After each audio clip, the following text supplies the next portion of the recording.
The Philippine National Police said the separate inaugurations of President Rodrigo Duterte and Vice President Leni Robredo were generally peaceful.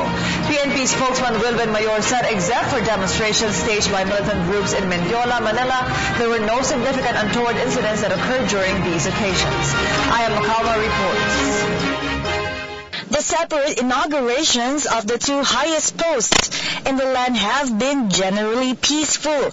According to Police Chief Superintendent Wilben Mayor, the National Capital Region Command focused on 5 districts to ensure security for the inaugurations held at the Boracay Mansion in Quezon City and in Malacanang.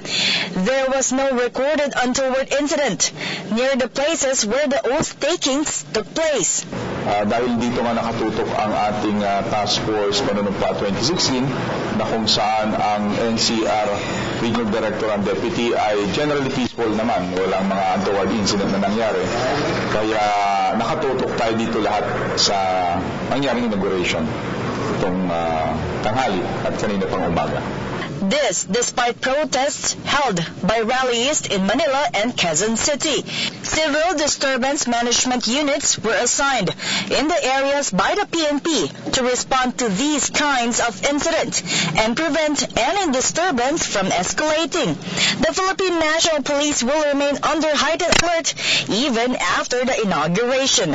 Meron namang pagkakataon na ang ating mga kababayan ay pwedeng mag-rally sa isang lugar, but andun naman yung ating mga kapulisan, kaya nga part na rin ng pinaghahanda natin yung Civil Disturbance Management Unit, andyan yung mga anti-riot police natin na kasama doon sa Task Force ng Panunumpa 2016. Inalerto na rin ito ng ating mga NCRPO para masiguro naman na maging maayos ang kanilang pagrarally, though nare-recognize naman natin ang kanilang karapatan para magbigay ng kanilang expression.